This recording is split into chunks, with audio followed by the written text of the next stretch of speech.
E aí, galera, mais uma vez estamos juntos aqui no Upper Chamber e com muita alegria e expectativa daquilo que Deus vai fazer nesses dias.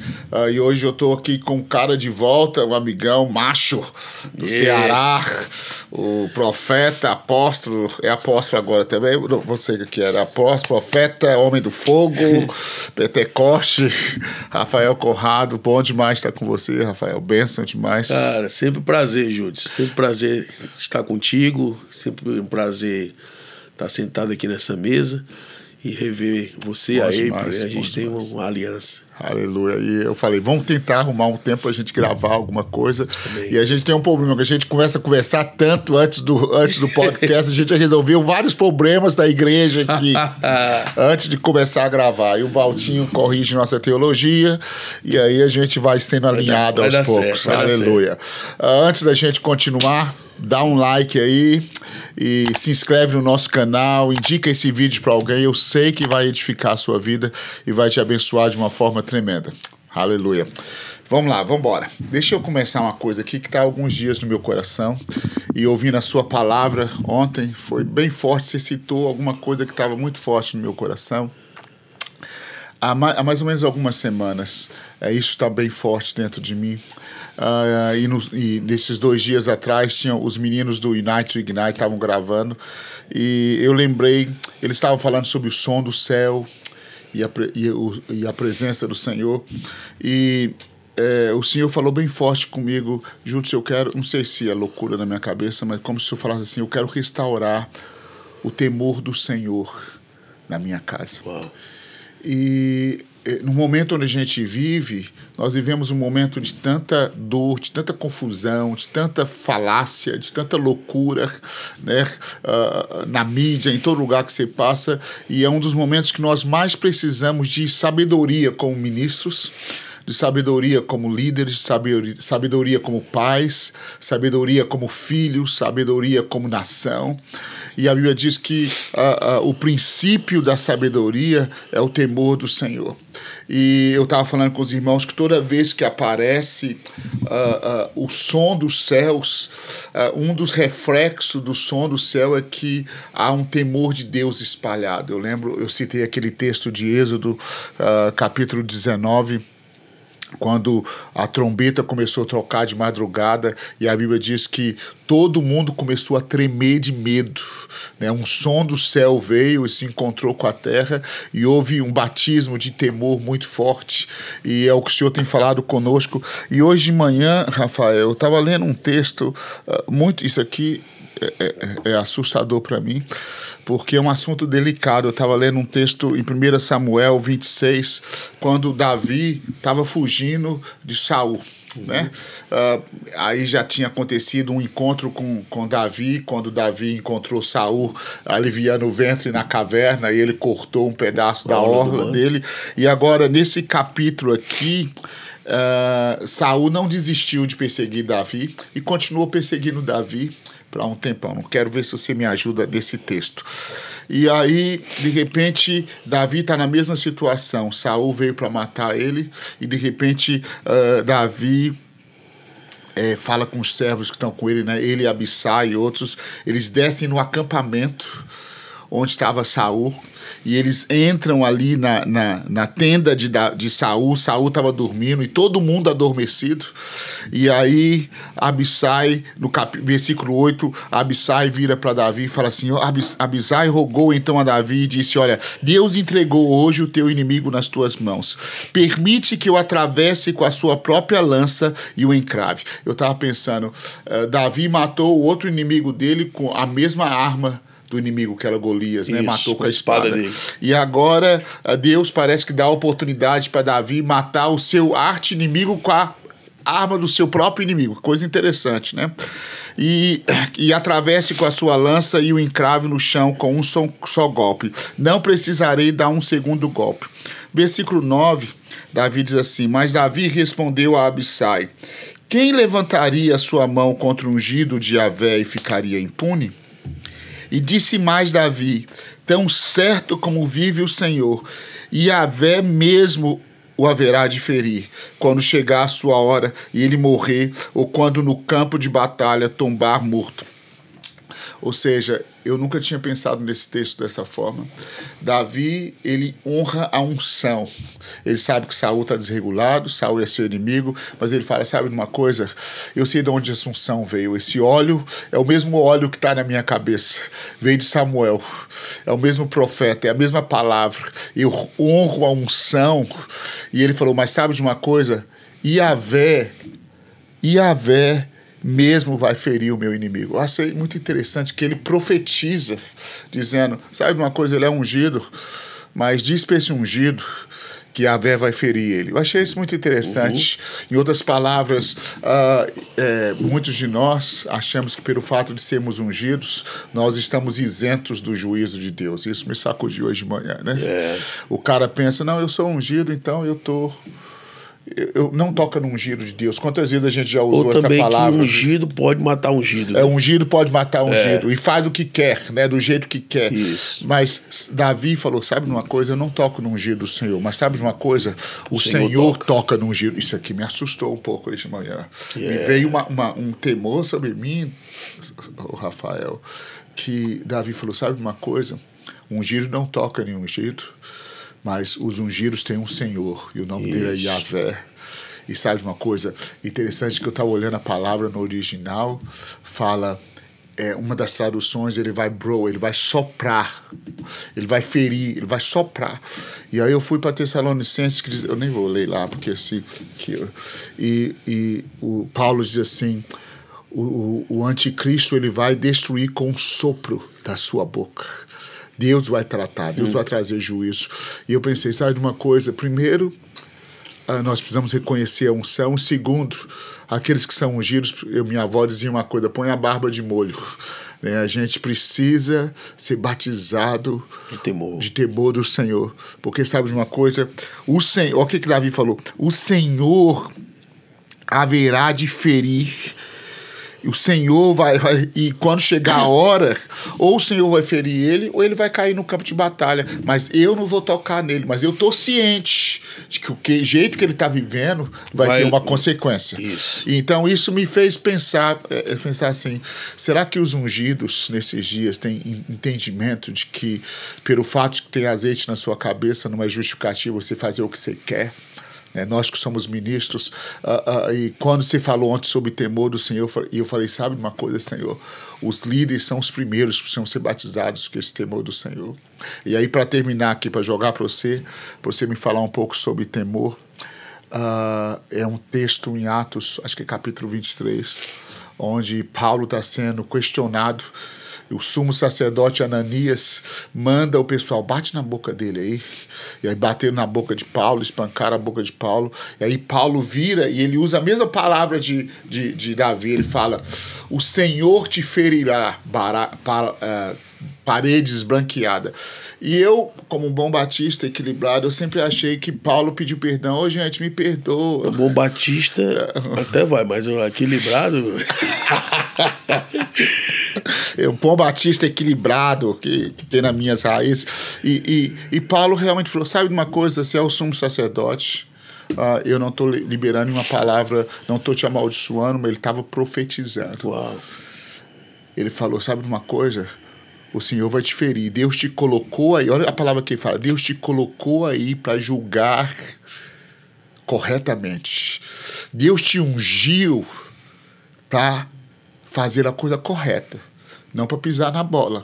E ele fala, o Senhor vai te ferir, parede esbranqueada.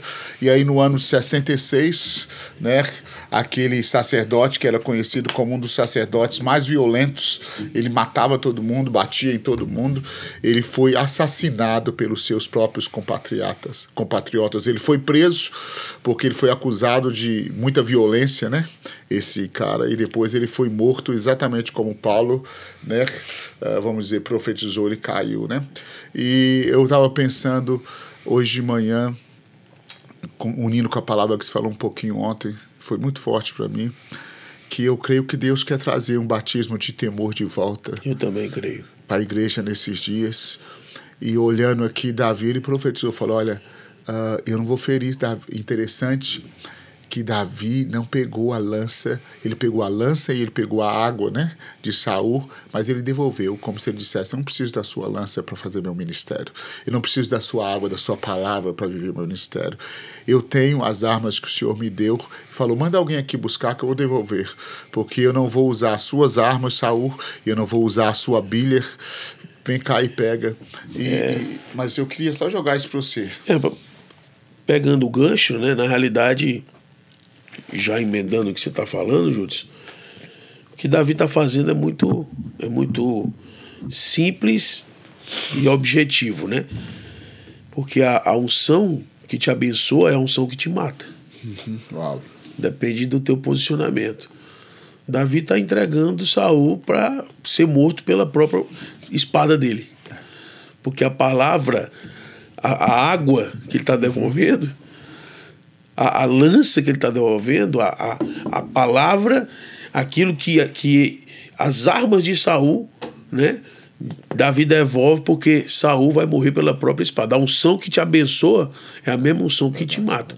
Até como Golias morreu pela sua própria espada, né? Isso. Então o que acontece? A unção ela é perigosa. A unção ela é perigosa. Então o temor, o batismo de temor, Júdice, esse cara que fez isso, que é Davi, ele foi o cara que escreveu os segredos do Senhor. São para aqueles que o temem. Davi conhecia muito a Deus porque ele temia muito a Deus. O temor traz revelação. O batismo de temor que a igreja precisa é para ter o conhecimento de quem Deus é. Porque Deus quer revelar os segredos dele para nós. Mas a falta de temor traz tolice.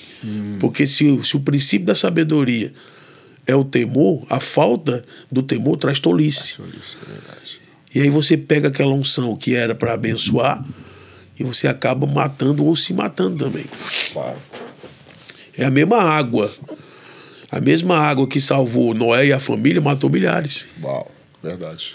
A mesma água que elevou a arca submergiu centenas de milhares. Depende do teu posicionamento. O temor de Noé, a obediência de Noé fez com que aquela água, aquela palavra promovesse ele. E a desobediência de todo um povo fez com que aquela mesma palavra submergisse ele. Então o caso de Saul é igual.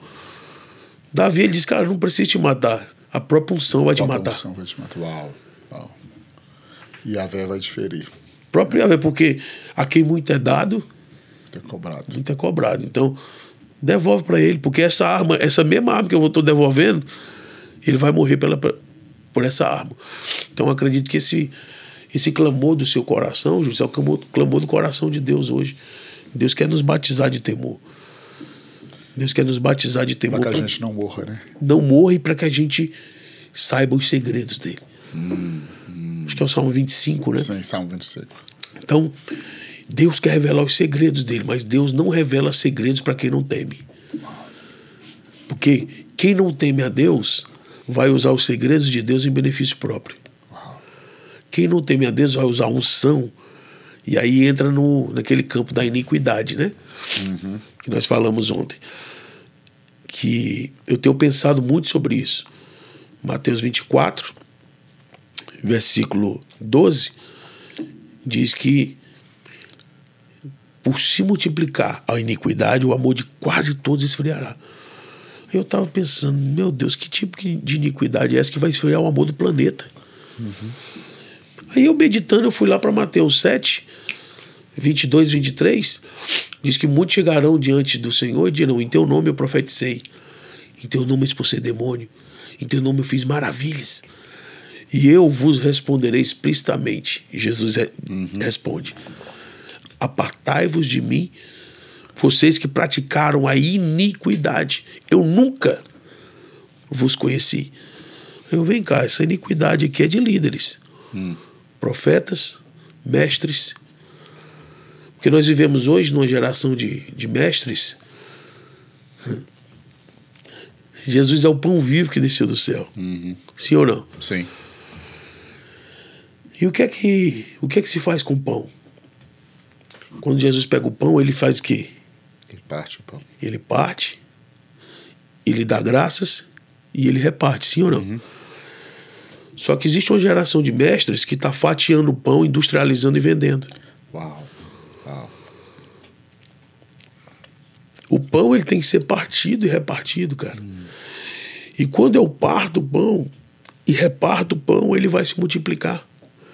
Jesus nunca multiplicou pão. O milagre ali não foi eu te ordeno, multiplique. Não, Jesus disse, reparte. O milagre está no repartir. Muito forte isso. Quanto mais eu repartir, só que hoje o pão está sendo fatiado. O pão está sendo fatiado, industrializado e vendido. Uau. Os mestres de plantão têm que tomar cuidado. Porque os maiores detentores da palavra hoje na igreja são os mestres. Cuidado para não vender a palavra. Uau. Cuidado para não vender. Então o temor do Senhor, cara, vai fazer com que a gente lide com o pão, com a unção, com a água. Todas essas simbologias que apontam para Cristo. Sim. De uma forma pura, de uma forma santa, de uma forma cautelosa, para que nós não venhamos andar em iniquidade e esfriar o amor do planeta. Verdade, verdade. Uau. O amor de quase todos esfriará, porque os profetas, mestres, evangelistas, pastores, apóstolos perderam o temor do Senhor. E eu não falo aqui, justo, no lugar de acusação, me achando melhor do que ninguém, que isso venha sobre nós, cara. Que o Senhor guarde o nosso coração também, que nós somos passivos também de errar. Que o Senhor nos batize de temor. Não estou dizendo aqui, eu sou o bonzão e vocês estão... Ei. Não, cara, eu tô tentando acertar, eu tô querendo cuidar da Aline, do Saulo, da Raine, da Rebeca. Tudo que eu quero é ser um marido melhor, um pai melhor, um irmão melhor. Entendeu? Só que eu me preocupo, porque se eu não me preocupar, eu perdi o temor. Se isso não vier mexer comigo, que se lixe todo. Não, cara. Se um membro padece, o corpo padece. Sim. A insensibilidade por falta de temor, cara, tá tomando conta da igreja e cada qual tá cuidando de si, do seu business, do seu ministério, dos seus projetos. Eu falei ontem que o maior problema dessa geração é que ela é uma geração de propósitos. Todo mundo tem um propósito pessoal. E o que mais me rouba do propósito eterno de Deus é o meu propósito pessoal. Eu acho que chegou um tempo que nós precisamos repensar, renunciar, reposicionar e dizer, Deus, qual o teu propósito eterno? Eu quero me alinhar contigo. E o temor nos faz renunciar. O temor nos traz para uma zona de equilíbrio, de não tomar decisões precipitadas, de não andar na síndrome de Saul, sacrificar, entendeu? Antes do tempo, não esperar o profeta chegar, achar que não, eu posso fazer isso aqui. Uau. Eu tenho autoridade para fazer isso aqui. Quando Samuel chega, cara, o que você fez? Não, você estava demorando. Então, eu acho que o temor traz do equilíbrio. Senhor faz a gente fazer no tempo de Deus, né? Propósito, tempo e o modo, né? Que eu falei ontem. Você está falando aqui, eu estou pensando. Vamos lá. Várias coisas na Bíblia que o Senhor fez e que o Senhor deixou acontecer foi para tentar restaurar o temor. Por exemplo, você vai ver a morte de Ananias e Safira. Aquilo gerou um temor na igreja muito grande, né? O Senhor trouxe, a Bíblia diz que, em Atos, diz que em cada alma havia temor. Essa característica do temor do Senhor é sempre presente nesses moveres. O Senhor traz algumas coisas que aconteceram na esperança de que eles voltassem a temer o Senhor, mas o coração deles endureceram. Coisas assim que eu vejo que o Senhor ele faz na Bíblia, histórias na Bíblia e coisas para falar, eu vou restaurar o temor para que você viva. Para que você não morra.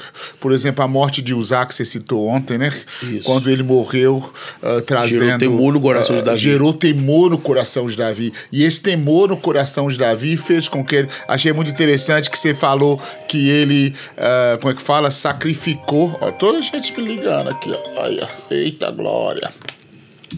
Ele na hora que ele trazia, na primeira vez, ele trouxe em carro de boi. Quando ele foi batizado de temor do Senhor... Ele foi buscar a maneira correta, cara. Ele andava 6 passos e talvez, né, a Bíblia não diz, mas você citou ontem, né, que ele sacrificou os bois que ele usava antes para acelerar. Agora ele trouxe os bois para sacrificar para o Senhor. Então essa atmosfera de temor do Senhor e a diferença, precisa ser estabelecida. E ontem a gente pregou, mas aí o tempo não deixa a gente abrir muito leque. Mas a diferença de um homem que teme a Deus é essa. No erro, ele não vai para autocomiseração, para culpa. O homem que teme a Deus, no erro, ele vai buscar acertar. Na hora que vem o erro, que ele erra, que ele é batizado de temor, ele vai buscar como trarei eu a arca do Senhor. Eu quero fazer certo. Isso. O temor faz você ir buscar a maneira correta, gerar arrependimento. Uau. E você entra num processo de acertar. Então, tipo assim, quando falta o temor, você fica erro após erro. Aí entra em depressão, autoculpa e fica... Não, o temor traz essa consciência, autoconsciência e responsabilidade. Como? Porque é interessante isso que você está falando. Eu acho muito interessante porque às vezes a gente confunde porque falta palavras para expressar, né? A gente fala temor do Senhor, a gente fala medo de Deus, né? Que é a mesma palavra no inglês, fear, é fear of the Lord, medo do Senhor, e no português também, né? O temor, você está com medo. Mas eu tenho aprendido que o medo nos paralisa, mas o temor nos lança para frente.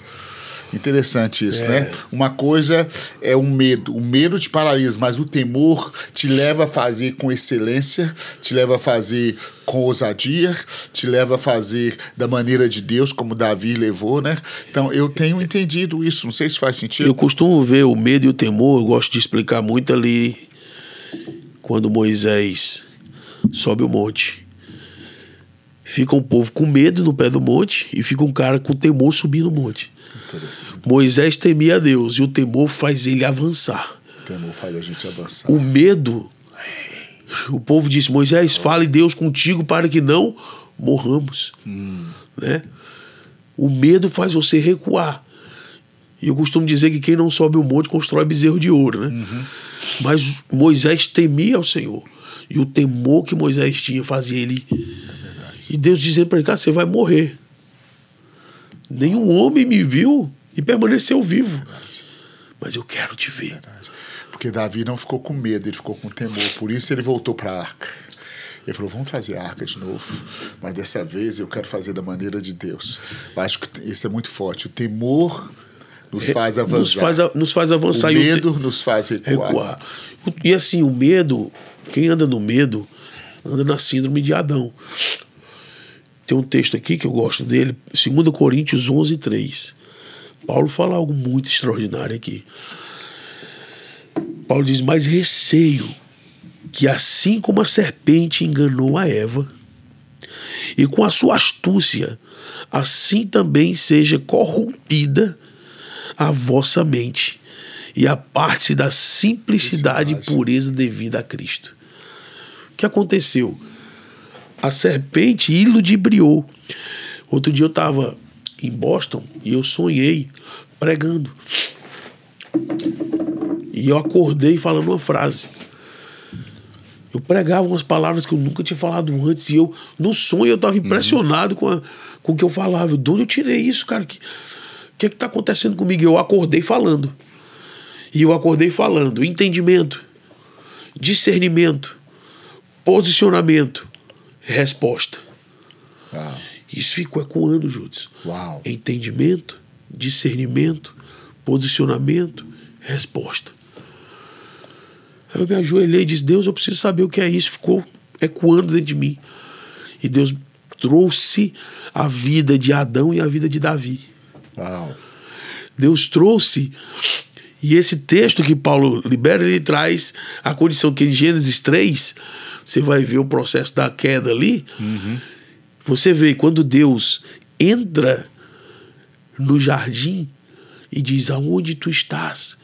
Eu estava pensando, qual o propósito de alguém que sabe tudo perguntar?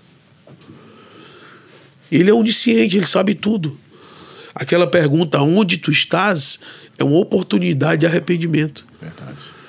É uma oportunidade de Adão entrar no lugar de temor e responder corretamente. Só que a falta de entendimento rouba o discernimento e ele se posiciona errado. Ele vai para trás de uma moita com medo. Uau, com medo. Não com temor. Qual a resposta dele? Eu vi que você estava vindo, eu tive medo, ouvi a tua voz.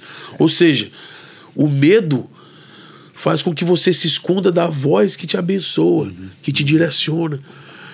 Eu ouvi tua voz e me escondi, porque tive medo. Tive medo. E eu vi que eu estava nu. Então ele começa a dar respostas erradas. Porque o entendimento está embotado, perde o discernimento do ambiente que ele está, posiciona-se errado e libera uma resposta errada. Já Davi, quando Natan entra no palácio, eu costumo dizer que Natan entrando no palácio é como Deus entrando no Éden. É. A resposta de Davi no Salmo 51, você já viu? Uhum. Por quê? Porque Davi ele não teve um entendimento embotado, ele temeu. Na hora que o confronto vem, ele temeu, ele se joga no chão e ele assume a culpa. Salmo 51 diz, pequei. Eu pequei. Não foi Batseba, não foi o palácio, não foi soldados, não foi Urias. Eu pequei contra o céu e contra ti. Agora tem uma coisa, eu não sei viver sem ti. Eu não consigo viver sem a tua presença. Torna-me da alegria da salvação. Veja que Davi não está preocupado nem em ser salvo, ele quer a alegria da salvação. Uau. Tem gente que está, ok, se eu estou salvo, eu posso estar em depressão, eu estou salvo. Não, eu quero a alegria da salvação. Eu quero ter o gozo de viver na tua presença. Uau. Torna-me a dar a alegria da salvação. Não retira de mim o teu espírito. E ele começa ali um processo de arrependimento pelo temor. Porque entendimento gera discernimento, que gera posicionamento, que gera uma resposta certa. Uau, muito forte. Então nós precisamos entrar nesse lugar e dar uma resposta correta nesse tempo, a partir do temor. 1 João 4, 17. O verdadeiro amor lança fora todo o medo. Porque quem anda no medo não anda no amor. E o amor gera temor, reverência, respeito, adoração. Não é medo. Verdade. O temor é o princípio da sabedoria. O homem que teme a Deus, cara, ele é sábio. Ele toma decisões corretas. Ele anda num lugar de sabedoria, de revelação. Uau. Então, nós, como igreja, precisamos, juntos, desse batismo. Eu creio que o Senhor está nos levando para um tempo. E você falou uma palavra aí também que eu acho que, por causa da religiosidade, o que muitas vezes no passado se chamava reverência a Deus, era, na verdade, atos religiosos, métodos religiosos, mas eu acho que falta essa atmosfera, sabe? Eu não sei como explicar, parece que se cria uma atmosfera de reverência e de um santo temor. Eu acho que eu fico pensando, Davi conduzindo a Arca da Aliança, o cara dava 6 passos, velho. Tipo assim, ó Deus, o Senhor é santo. Ó Deus, o Senhor é santo. Mas ao mesmo tempo havia uma alegria, porque Mical veio ele da janela e ele dançava. Ou seja, o que tinha? O que acontecia? Ao ponto de chamar ele de vadio, né? Ou seja, ele estava dançando. Havia um grande temor, havia uma grande reverência, mas havia uma grande liberdade. Então, eu acho que essas coisas que parece que, tipo assim, mas elas não se encaixam, porque a gente crescendo na igreja, a gente parecia, não, tem que ter temor do Senhor, é tipo assim, aquela roupa fechada, aquela cara fechada, aquele jeito. Mas quando você vê a maneira como Davi trouxe a arca, era um batismo de temor muito grande, mas ao mesmo tempo uma alegria violenta, uma liberdade violenta no meio do temor. Mas é que tá, Júdice, porque o homem que teme a Deus, ele sabe os segredos do coração de Deus. E aí ele come o pão da propiciação sem medo. Ainda traz os caras para comer junto. Come aqui, não vai morrer ninguém não. Jesus, centenas de anos depois, está pregando sobre isso. Diz, cara, você não viu o que Davi fez? Ele comeu do pão da proposição e deu para os seus homens. Aqueles que os religiosos morrem de medo, Davi não tem Por medo. quê? Porque ele conhece o coração. Não, ele não vai matar a gente, não. Eu conheço. Sim. Eu temo a ele, eu conheço o segredo do coração dele. Ele não vai me matar por causa desse pão, não. Quando o homem começa a andar nesse lugar, ele começa a andar mais no relacionamento do que na regra. É por isso, acho que isso que você falou é o que está aqui. Existe uma diferença entre o medo e o temor. A religião promove o medo. O medo, porque aí o medo traz regras. Por que que... Vamos lá. Não é difícil falar não, mas eu vou falar a respeito de Moisés. Eu sempre digo, Moisés não precisava dos mandamentos. Aqueles mandamentos não eram para Moisés. Era para quem teve medo. Porque o medo gera regras. Moisés falava com Deus face a face. O temor que Moisés tinha levou ele a um lugar de intimidade e relacionamento com Deus. Ele não precisava, não matarás, não roubarás, não dirás falso testemunho, não adulterarás, não. Porque quem conhece os segredos de Deus sabe do que ele gosta. Não precisa de uma lista de regras. Regra para quem tem medo. Verdade. Quem anda no relacionamento, Uau. quem anda na revelação do relacionamento do coração dele, não precisa de uma lista de regras. Ele conhece. Porque os segredos do Senhor são para aqueles que o temem. Aleluia. Então, quando nós tememos a Deus, as regras vão cair por terra. Aleluia. E nós não vamos precisar mais ficar, não, eu não vou fazer isso porque Deus vai me matar. Eu vou para o inferno.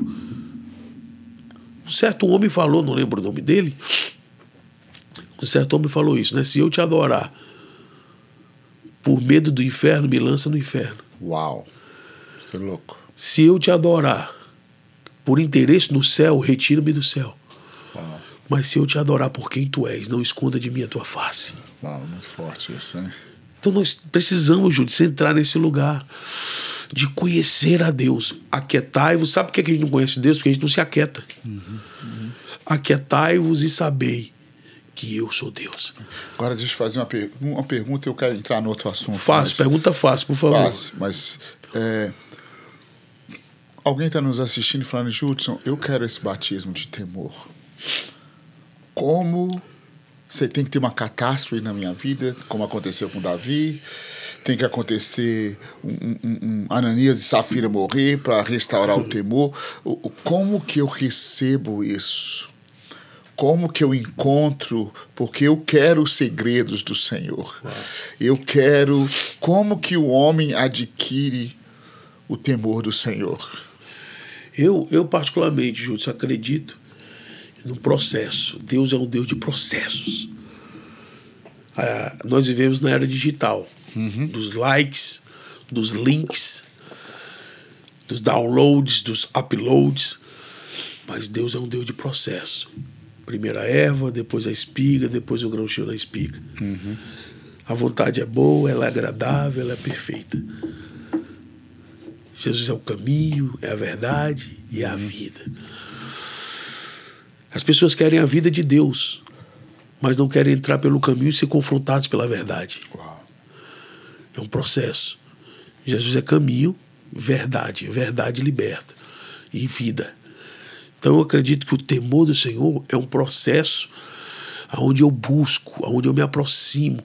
E quanto mais eu busco, quanto mais eu me relaciono com a sua palavra, quanto mais eu... Ontem nós falamos sobre a igreja voltar a uma vida de oração. Nós somos casa de oração, Júlio. E Jesus diz, a minha casa será chamada casa de oração, mas vocês têm feito dela corvil de ladrões. Ou você é casa de oração, ou você é corvil de ladrões. E o que é o corvil de ladrões? É o corromper o propósito. É o distorcer o propósito da casa de oração.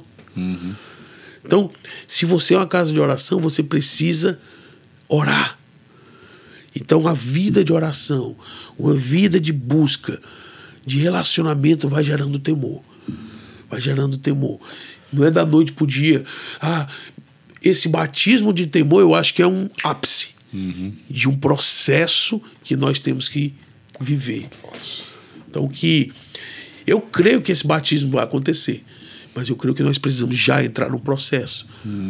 O temor do Senhor, cara, acordar pela manhã. Qual o teu primeiro pensamento? Sabe? Com quem você fala primeiro? Porque o que você prioriza vai te consumir. Verdade. O que você prioriza... Nós vivemos numa era que muita gente fala do texto de Romanos 12, muita gente cita o 1 e o 2, né? Uhum. Mas ninguém... Vamos lá para Romanos, no versículo 3, tem uma chave ali que às vezes a gente passa batido. Romanos 12, versículo 3, que a gente fala muito do 1 e do 2, né? Renovo da mente e tal. Só que no versículo 3, o amado Paulo fala algo interessante.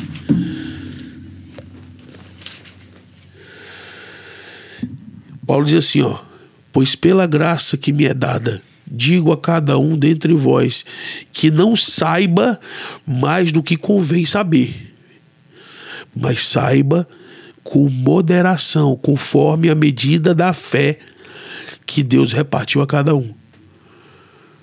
Eu tava, o que é isso, cara? Que medida da fé? E Paulo está dizendo, não, você não tem que saber demais. Você não tem que saber demais, você tem que saber na medida da fé. Eu fiquei pensando, Paulo está nos reportando a ideia original. Qual a ideia original? Deus vem na viração do dia, relaciona com o homem e vai contando segredos para o homem. Dia após dia. O homem, de repente, comeu uma fruta que acelerou o saber. Será que nós não estamos acelerando o saber? Olha só, uma criança com 3, com 5 anos, comendo fruto. Verdade. Acelerando demais. Paulo está dizendo que vocês saibam com moderação, na medida da fé, na medida que você suporta. Exatamente. Interessante que eu estou não apoiando essa teoria sua, mas é muito violento. Estou aqui pensando, bota ali embaixo, o que está sendo falado é de responsabilidade da manhã. Estou só cooperando com a sua heresia. Vamos lá. Que interessante, né? Que o povo de Deus também, quando Deus falou com eles, eu vou te dar a terra prometida, mas eu não vou dar para vocês de uma vez só, porque senão a terra vai encher de bestas. Interessante, eu nunca achei isso. Mas como isso? Você falou, eu vou dar a terra toda para vocês, mas vou dar aos poucos. À medida que vocês multiplicarem e tiverem condições de administrar a terra que eu vou dar para vocês. Porque senão vai encher de besta fera. Tu já parou para pensar que o homem caiu buscando conhecimento? Verdade. Buscando saber, né? Conhecimento exacerbado, né? A palavra é essa. Exagerado. Um conhecimento que ele não tem capacidade de administrar. E porque sabe uma coisa... tudo que o homem descobriu comendo aquele fruto, ele ia saber com o tempo de relacionamento. Você sabe de uma coisa, assim, viajando um pouco aqui na maionese disso que você está falando, criou-se já Mas faz sentido ou não? Faz sentido. Criou-se uma cultura em nós, tipo assim, você não tem? É como, tipo assim, alguém vira para você e fala, mas você ainda não tem isso na sua igreja? Mas você não tem isso? Aí você sente, nossa, eu sou o zero à esquerda. Eu tenho Jesus, eu tenho o Espírito Santo, mas eu não tenho essa tela desse tamanho.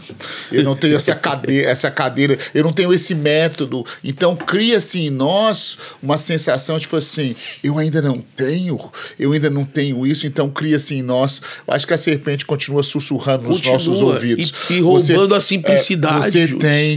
Ele continua vindo todo dia para te visitar na virada do dia. Ah, mas você não tem isso. A sua igreja não tem esse prédio. Você não tem esse estilo. Você não tem esses aparelhos. Você não tem esses likes. E o nosso medo é maior de ser cancelado. Nós temos mais medo do cancelamento do que medo de perder a presença de Deus. Isso é muito assustador. Né? Eu costumo dizer que é a síndrome de Caim, né? A síndrome de Caim, Gênesis 4, que o problema de Caim não foi ser rejeitado, foi ver o irmão ser aceito. Uau, é verdade. Entendeu? Porque Deus ali, em Gênesis 4, Deus não repreende. Se você for ler o texto, você vai ver claramente. O problema de Deus não é com a oferta, é com o coração. Deus não corrige a oferta de Caim, Deus corrige o coração dele. Diz, cara, se procederes bem, não serás tu aceito? Verdade. É assim que Deus corrige. Só que ao invés de mudar o posicionamento, de mudar a motivação do coração, não, ele mata o irmão. Então o problema de muita gente não é ter um carro velho, é ver o irmão comprando um novo. E falando sobre essa questão do comparação. E a gente fica assim, isso aqui é muito sério, né? A gente pode fazer um podcast só sobre isso que você acabou de citar aí, porque olha bem. Da síndrome de Caim? E da síndrome de Caim, dessa perseguição ao saber, que é uma loucura. Mas essa palavra... Nós não praticamos o que nós já sabemos, mas perdemos o sono por aquilo que nós ainda não conhecemos. Como diz em Deuteronômio, o que foi revelado, foi revelado. O que não foi, relaxa. Não, Pedro, se eu quero fazer com o João isso, fica na sua, pratica a porção que eu te dei. O que tu tem com isso? E eu acho que o que falta em nós, eu acho que a injeção que foi aplicada na nossa geração é uma insatisfação, que a gente não é satisfeito com a porção que Deus nos deu, e a gente sempre está olhando para aquilo que Deus deu para o nosso irmão, ou para aquilo que talvez o nosso irmão saiba que a gente não sabe, e nós não praticamos aquilo que Deus nos deu, e nós não vivemos aquilo que Deus nos deu, e a nossa ansiedade, a gente cai em muitas armadilhas do inimigo, porque a gente acha que a vida... Por isso que muitas vezes eu tenho percebido isso, a gente prega tudo menos a obra da cruz. A gente prega tudo menos o sangue do Cordeiro. E já dizia o pregador, Judson, não é nada novo debaixo dos céus. E a gente não quer repetir pregações. E não sei se você luta com isso. Não, mas eu vou pregar algo que... ô Judson, a distorção da fé. Paulo está trazendo aqui um alinhamento e trazendo um reposicionamento na distorção da fé, porque a igreja distorce a fé. A fé não é para conquista, a fé é para conhecer a Deus. Deus não me deu fé para conquistar coisas. Deus me deu fé para conhecê-lo. Hebreus fala que é impossível, né? O texto de Hebreus fala no capítulo 6 sobre fé. Na realidade é impossível agradar a Deus sem fé. Porque nós precisamos conhecer a Deus. Porque pela fé nós vamos saber que o mundo, o universo foi criado pela palavra. Então, essa fé que Paulo está trazendo é uma fé de relacionamento. Saiba com moderação na medida da fé. Saiba na medida que você se relaciona. Só queira saber o que Deus quer te falar. Só lide, só trabalhe com aquilo que Deus te falou, porque o que Deus te falou é o que você suporta. Então, amanhã ele te fala mais, caminhe mais um pouco. Só que essa aceleração de querer ser maior, de querer mostrar que também sabe, que também tem, deixa a gente endividado, angustiado, ansiosos, doentes emocionais, porque nós estamos vendo, como você falou, estamos vendo os telões, as estruturas, e eu também tenho que ter. Quem falou que você tem que ter? Não estou dizendo que é errado o cara que tem, mas quem falou que isso é para você? Eu quero então, você de outra forma. A medida da fé é a medida de Deus para sua vida. É um equilíbrio. Eu acho que o temor do Senhor lança a gente nessa atmosfera, né? Sabe, Senhor, o que o Senhor tem para mim? É subir no monte sozinho com o Senhor e ficar 40 dias, é fazer isso. Eu acho que esse batismo de temor vai nos lançar para esse contentamento, para essa alegria, né? Eu estou servindo ao Senhor. Eu sinto prazer em servir. Isso é fenomenal, isso é fascinante, porque eu acho que outro texto que veio à minha memória aqui foi quando o povo de Israel saiu do Egito. O texto diz assim que Deus levou eles para o caminho mais longo, porque se levassem pelo caminho mais perto, eles iam ver os gigantes, eles não estavam prontos para aquilo. Em outras palavras, o Senhor vai nos revelando no processo, que é o que você citou, à medida que nós conseguimos assimilar essas coisas, e muitas vezes nós somos apressados demais e nós não conseguimos esperar. É o deserto, Júlio. Na realidade, a igreja precisa aprender sobre o deserto. Uau. Olha a proposta de Deus, cara. Êxodo 5. Verdade. Olha a proposta de deixa o meu povo ir, Faraó. Para quê? Para adorar no deserto, cara. Para entrar no processo. Para celebrar no deserto. Para celebrar no processo. Para Deus, na lógica de Deus, deserto é lugar de adoração. Então, quando eu murmuro no deserto, eu estou distorcendo o propósito do deserto. Come on. o deserto é lugar de adoração. Para Deus, o deserto é lugar de adoração, de provisão, de amor, de revelação, de desintoxicação. É lindo quando eu vejo o texto de Êxodo 12, quando diz que os exércitos do Senhor... Cara, era um bocado de escravo. Um bocado de escravo, e Deus diz, e saíram os exércitos do Senhor. Como que Deus te vê? Você precisa se ver como Deus te vê. Come on. Exatamente. Não se veja como um escravo. Ei. O céu te chama de meu exército. E aí o deserto vai te tornar filho. Ele tira escravos chamando de exército. E aí, no deserto, ele transforma os soldados em filhos para herdar uma terra. Interessante, isso é muita coisa para a gente falar sobre isso, mas olha só. Foi no deserto que o Senhor mandou o anjo servir Jesus. Foi no deserto que Jesus vira para Satanás: ó, Satanás, só o Senhor teu Deus adorarás, e a ele servirá. E o Dr. Aldrin estava falando com a gente uma coisa, dando um estudo, achei muito interessante, sobre alimentação, né? E ele falou que quando Deus tira o povo do Egito, e entra, a primeira coisa que o Senhor faz, Deus muda o cardápio deles. Não é porque Deus estava com raiva dele, é porque Deus estava desintoxicando eles, que eles comiam todas aquelas comidas do Egito, e eles precisavam ser saudáveis para o próximo processo. A primeira comida antes de sair é o cordeiro, né? Exatamente. Na realidade, a comida da transição é o cordeiro, incompleto. Esse é outro problema também. O evangelho tem que ser completo. Eu tenho falado muito isso. A gente não tem servido o cordeiro completo. Só um pedacinho do cordeiro e a gente... Daí eu tiro a teoria que o cearense está correto em comer buchada, né? Eita! Porque comeu tudo. Esse aqui também põe lá embaixo, não viu? Isso. É de... Mas tá escrito aqui. Responsabilidade do Rafael. Irmão, Êxodo 12 tá aqui, pode ler. Êxodo 12, do 3 ao 7. Você lê, irmão? Deus manda comer tudo. A buchada, até as partes internas, não pode sobrar nada. Então a buchada é de Deus, irmão. Aleluia. Cearense está correto. Então, aquele cardápio, aquela transição, Deus diz, ó, mata o cordeiro e come ele completo. Come tudo. Se tua família for pequena, chama. O propósito de Deus ali é gerar unidade. E obedece. Passa o sangue nos ombrais e mexe, né? E Deus vai mostrando ali um processo de transição, né? E porque toda transição, cara, tem princípios, posicionamentos de temor, de obediência, que vai fazer com que você faça a transição de uma maneira eficaz. Os detalhes. Sandália no pé, cajado na mão. Então vai obedecendo os mínimos detalhes. Gênesis 6 fala que Noé fez tudo exatamente como Deus mandou. Obediência parcial não é obediência. E esse temor faz a gente olhar os detalhes. Faz a gente olhar as pequenas coisas. Para que a gente possa andar nesse lugar, Judson. Esse deserto, cara, vai nos abençoar. A pandemia, Judson, revelou que a igreja não está pronta. A pandemia revelou que a igreja não está preparada. Então nós precisamos desse temor para ser igreja em casa, para ser igreja na rua, no podcast, ser igreja, cara. A igreja, ela está muito viciada na estrutura. Ela está muito viciada nas coisas, no entretenimento.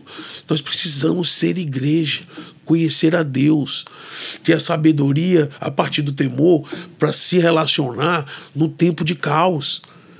Então Deus, Deuteronômio 8, te levei para o deserto para te humilhar, para te provar, para saber o que estava no teu coração, para saber se guardarias ou não os meus mandamentos. Outra coisa que eu... Primeiro, Deus entra no jardim e diz, cadê você? Um Deus que sabe tudo pergunta. E agora? Um Deus que sabe tudo precisa levar para o deserto para saber? Não é Deus que não sabe, é você que não sabe. O deserto revela você para você.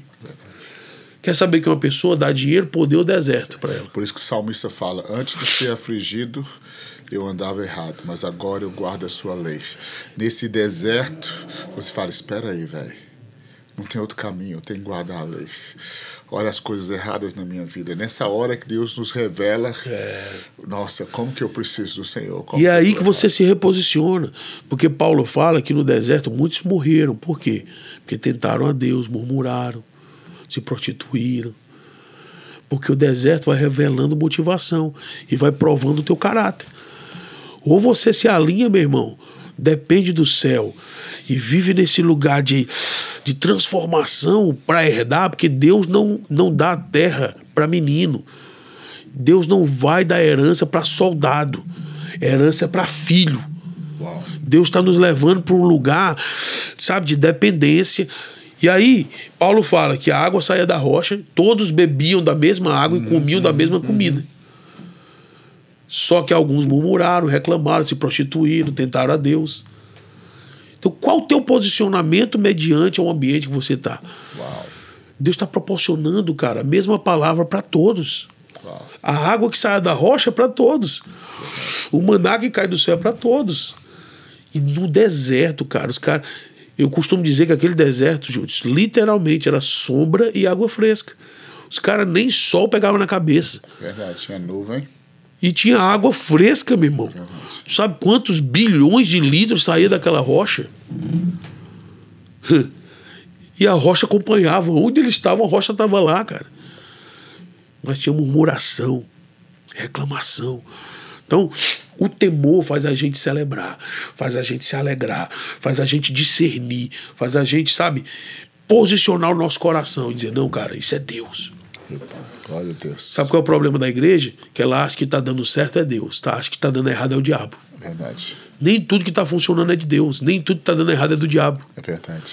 Às vezes o que é de Deus está dando errado. Verdade.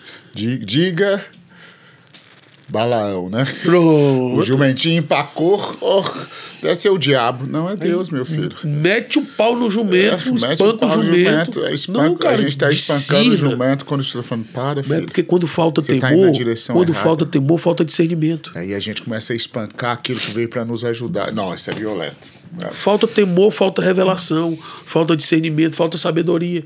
Uau. E a gente começa a espancar aquilo que veio nos abençoar. Uau. Glória a Deus. Glória Então, a Deus. a gente precisa entrar nesse lugar, né? E eu creio, Júlio, num tempo que a igreja está entrando, eu sinto o cheiro, cara, eu vejo, sabe?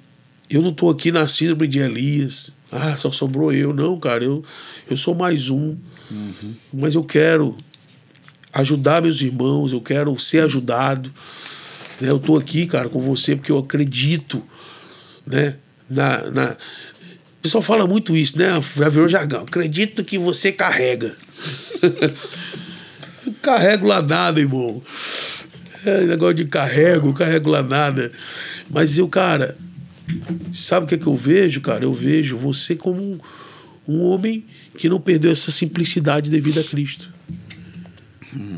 Porque você não deixou a serpente lhe enganar. Paulo está dizendo, cara, o texto que Paulo fala, ele diz, cara, eu tenho medo, eu temo que isso aconteça com vocês. Que a serpente, assim como enganou Eva, engane vocês. Eu acho que, Rafael, eu acho que eu falo para muitos ministros no Brasil, aqui também, você não pode andar sozinho. Amém, Júlio. Eu acho que a serpente enganou Eva porque ela estava sozinha. Eu acho que a gente precisa... Eu falei um texto um dia desses com os pastores, né, que quando Davi chegou para ver Aimeleque, o sacerdote, né, saiu estremecendo de medo, não porque era Davi, mas porque Davi estava sozinho. Ele falou, cara, eu tô morrendo. O que está acontecendo? Você é um ungido de Deus, você é um homem de Deus, você é líder no exército de Deus e você chega aqui sozinho? Ele falou, ele estava tremendo de medo, não porque ele era... porque era Davi, ele estava com medo ao ver o ungido de Deus sozinho. Porque aí você se torna vulnerável à voz da serpente. Eu acho que não tem como falar, Judson é uma bênção, mas sabe uma coisa? É o resultado de você, resultado de vários irmãos. Judson, toma cuidado com isso. Judson, toma cuidado com aquilo. Nós precisamos de irmãos na nossa vida para nos ajudar a permanecer. Não tem como permanecer sozinho. A gente precisa ter irmãos na nossa vida falando. E tem um texto aqui, Júlio, que nosso tempo passou, mas... nosso tempo já está... Mas pra gente... eu tenho meditado muito nesse texto de Jeremias, porque fala de uma unção profética, né? Fala de uma cultura profética. Jeremias 31, 28. Como velei sobre eles para arrancar, para derribar, para subverter, para destruir e afligir, assim velarei sobre eles para edificar, plantar, diz o Senhor. Nós vivemos num tempo que a geração profética desse tempo ela é muito boa de arrancar, de derrubar, de arruinar, mas está muito ruim de plantar e edificar. Procura-se plantadores e edificadores. Verdade. Uau, verdade. Procura-se profetas que plantam e edificam, cara. Se vocês perguntam para mim, às vezes me ligam, numa situação que nós estamos vivendo na terra que eu moro. E aí, o que você vai fazer? Você vai embora? Eu disse, não, cara, estou aqui com a colher de pedreiro na mão e a espada na outra. Onde estão os Neemias dessa geração, cara, que vão ajudar os irmãos caídos? Verdade. Que vão plantar, que vão edificar. Destruir, tem muita gente para destruir. Eu já fui esse profeta de destruir, cara. Eu amava cortar cabeça, destruir parede. Só que no meu coração hoje tem um clamor para edificar, cara. Eu preciso ajudar meus irmãos. Eu preciso servir a igreja. Eu preciso de Deus. E agora? Deus disse, vai, cara. Eu te chamei para isso. Plantar e edificar, cara, dá mais trabalho. Derrubar é fácil. E o profeta, ele tem essa característica de, profeta, chega e quebra tudo. E parece que a glória está em derrubar, né? Parece que a fama, o empoderamento... Você só é profeta se você está derrubando alguma coisa. Olha como ele tem coragem de falar as verdades. Cara, e aí? Eu digo que verdadeiros profetas são aqueles que falam do pecado da igreja com lágrimas nos olhos. Não tem como você... Eu não te respeito como profeta se você não tem lágrimas nos olhos pela noiva do Cordeiro. Um dia Deus falou para mim, Júlio. Um dia Deus falou para mim, Rafael, se você não banhar sua espada com lágrimas, não puxa a sua espada. Eu não te autorizo a puxar a sua espada se você não banhar ela com lágrimas. Uau. Compaixão, misericórdia. Eu tenho me tornado, eu não estou nesse lugar, mas eu tenho buscado Deus, esse lugar de plantar, de edificar, de servir meus irmãos. Não de ficar apontando, cara. De ficar criticando. Profeta que só aponta, irmão. Verdade. Uma hora vai chegar a vez dele. É verdade, verdade. E muitos bebem das fontes e depois cospem na fonte que beberam. Nós precisamos repensar nossos princípios, cara. Interessante, né? Você falar das fontes. Nosso tempo já passou, mas deixa eu falar isso aqui. Eliseu, velho, quando ele viu uma cidade seca, ele falou, me mostra onde que tá a fonte, porque o problema tá na fonte. Mas eu vou lá com uma vasilha nova sal. E com sal. Nós vamos derramar. Ele não fugiu, ele não desceu. Ele falou, vamos voltar para a fonte e vamos jogar sal.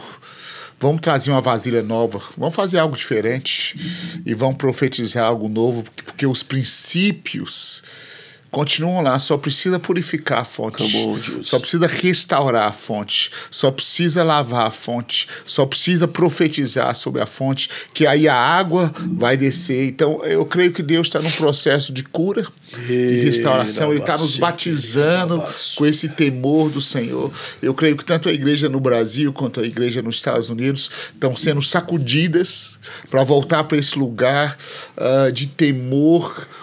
E eu acho que esse lugar de temor, a gente sempre, né, vem cunho profeta, temor, mas esse temor, Davi vira para o Amalequita e fala, como que você não teve temor de tocar no ungido do Senhor, velho?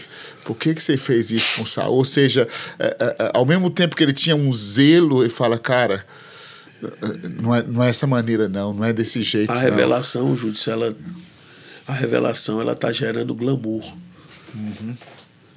e não temor. A revelação ela deveria gerar temor. Quanto mais eu conheço, mais eu temo.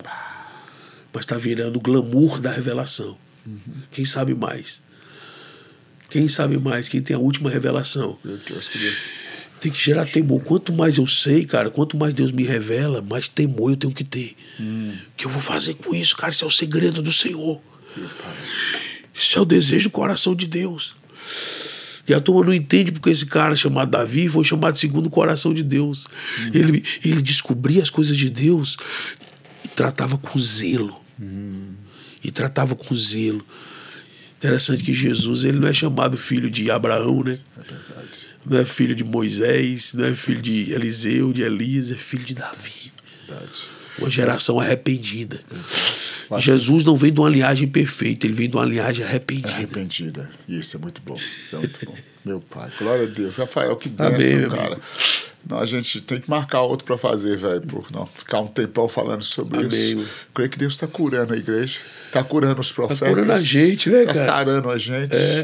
Está mostrando o nosso coração, está nos enchendo de compaixão pela igreja. É aquela coisa que aconteceu com Isaías, né, Júdice? No capítulo 6.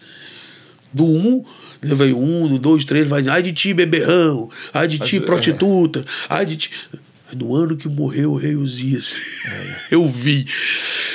A revelação gera um temor. Ele foi batizado de temor e falou, ai de mim. Ai de mim, eu vou morrer, cara. Então eu acho que essa geração de profetas precisa gritar como Isaías. Ai de mim. Eu sou um homem impuro e habito no meio de um povo de impuros lábios. Mas eu vi. É uma geração que vê e que responde corretamente. Exatamente. E o temor diz, cara, eu vou morrer. Aí não vai. O anjo, o serafim vem com a brasa viva e toca nos lábios. Por que nos lábios? Porque ele Deus só toca onde você reconhece. Uau. Então nós precisamos, o temor vai reconhecer o nosso pecado, vai fazer a gente reconhecer o nosso erro, e Deus vai tocar ali. Meu pai. Deus vai tocar ali. Então, que esse temor, cara, invada nosso coração. E a gente começa, ai de mim, que eu tenho uma mente impura, que eu tenho uma boca impura. E Deus vai tocando, e Deus vai sarando, e Deus vai curando. Para a glória do nome de Jesus, meu amigo.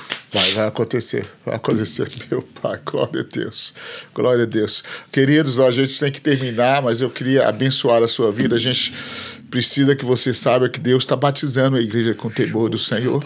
Eu sinto muito forte, não era nem um assunto que a gente só ia pincelar isso, mas nós carregamos nesse programa todo. Há uma unção de Deus, há uma revelação de Deus que nos enche de temor. E esse temor vai nos salvar. Esse temor vai nos levar a avançar. Esse temor vai nos levar a construir em vez de ficar derrubando. Esse temor vai nos levar a dizer, opa, é a noiva do Cordeiro. Olha, é o temor do Senhor em Davi que evitou Davi de tocar em Saul. Era o temor do Senhor em Isaías que fez com que ele fosse apto para continuar sendo o profeta que o Senhor chamou ele para ser. Eu acho que o Senhor está nos segurando e falando, eu vou soprar temor sobre vocês. Ei. Eu vou soprar um temor do Senhor, porque sim, eu vou curar a igreja, sim, eu vou sacudir a igreja, sim, eu vou restaurar a igreja, mas numa atmosfera de santo temor, porque é com temor também que a gente disciplina a igreja, porque nós sabemos, é a noiva do Cordeiro, é com lágrimas nos olhos que nós vamos trazer a igreja para perto e falar isso, e isso, e isso, e isso. E eu creio que está chegando essa hora. Eu creio que o Senhor está alinhando os profetas, Rafael, muito forte, com um santo temor para essa hora, para restaurar a autoridade profética nas nações. A autoridade profética vai ser ser restaurada nas nações, quando o temor do Senhor foi restaurado no coração dos profetas, e profetas começaram a dizer de novo, ai de mim, porque nós dizemos ai de vós, mas chegou a hora onde uma unção profética vem sobre os profetas e eles começam a dizer, ai de mim, eu habito no meio de um povo de impuros lábios, mas ai de mim. Assim como Daniel capítulo 9, Senhor, fomos nós que pecamos contra o Senhor. Quando os profetas chegarem nesse ambiente de novo, eu acho que Deus vai restaurar a autoridade profética no meio das nações. Nós não podemos juntos agir como um membro fora do corpo. Porque na hora que eu aponto o pecado do corpo e eu me sinto fora dele, cara, não, eu faço parte daquilo ali. Aleluia, glória a Deus. Se um padece, se um membro padece, todo o corpo padece. Aleluia. Onde eu tava com unha cravada, cara. Peguei febre. Fiquei com febre. E o meu corpo todo por causa de uma unha encravada, cara. Meu pai. Então nós precisamos de tomar essa responsabilidade. Cara, meu irmão caiu. Meu irmão pecou. Eu chorar por ele. Sabe? Entrar num lugar de... Eu falei ontem, né? Que o problema é o desequilíbrio. Todo intercessor que não adora se torna místico. Todo adorador que não intercede se torna artista. Meu pai, isso é bom. Então, o adorador precisa interceder, o intercessor precisa adorar. Verdade. A harpa e a taça, né? De Apocalipse 5, equilíbrio. Esse lugar precisa voltar. Que o Senhor nos ajude, meu irmão. Meu pai, obrigado pela oportunidade. Bom demais, bom demais. Sempre bom estar com você. Bom demais. E vamos fazer mais vezes aí. E outra coisa que acontece é que eu queria que você orasse para esses irmãos, mas é uma coisa que acontece quando alguém cai, parece que nós somos melhores, então, menos um concorrente, né? Então, na verdade, Deus está mudando a igreja. Em nome de Jesus. Está mudando o nosso coração parecido com o dele. Deus está nos dando um coração que parece com o dele. Abençoa esse povo aí, Rafael. Sim, papai. Te damos graças, ó Deus, pela tua vida em nós. Nós te pedimos agora, Pai, em nome de Jesus, batiza-nos com um santo temor. Jesus. Leva-nos ao lugar de arrependimento. Leva-nos ao lugar de simplicidade, de humildade. Espírito Santo, toque-nos com tua glória, Senhor. Toque-nos com teu fogo. Deus, que o querubim, Pai, venha com a brasa viva e toque aonde precisa ser tocado, Senhor. Nós reconhecemos a nossa fraqueza, a nossa limitação, mas também reconhecemos que queremos, Pai. Nós queremos ser uma resposta para essa geração. Levante os profetas, Pai, os apóstolos, os mestres, os evangelistas, os pastores. Levante a tua igreja, Senhor. Que haja compaixão, misericórdia, graça, perdão. Que nós possamos andar nesse temor que traz sabedoria. Que nós possamos temer ao Senhor. Deus. Temer ao Senhor, Pai. Desse tempo, Pai, tão difícil, de tantas incertezas, nós declaramos que todo medo vai embora e que venha o temor do Senhor. Jesus. Nós vamos subir o monte, Senhor. Nós não temos medo do trovão nem do relâmpago. Nós vamos subir com um santo temor no coração. Amém. E vamos sentar à tua mesa. Amém. Toque a cada um que está assistindo esse podcast agora. Nós declaramos cura na alma, cura nas emoções. Abra os olhos, abra o coração, a visão, os ouvidos da tua igreja e leve-nos, Senhor, a dar uma resposta correta. Entendimento, discernimento, posicionamento e resposta. Entendimento, discernimento, posicionamento e resposta. Para a glória do nome de Jesus, nós te oramos e te agradecemos. Tome vida do Judson, da April, dos seus filhos. Tome, Pai, esse canal, essas pessoas, Pai, que têm se alimentado desse meio de comunicação e que continuem manifestando a tua glória e o teu reino. Que cada ouvinte, que cada pessoa que assistir esse podcast seja tocado e curado para a glória do nome de Jesus. Amém, Jesus. É o que nós te oramos e te agradecemos, Pai.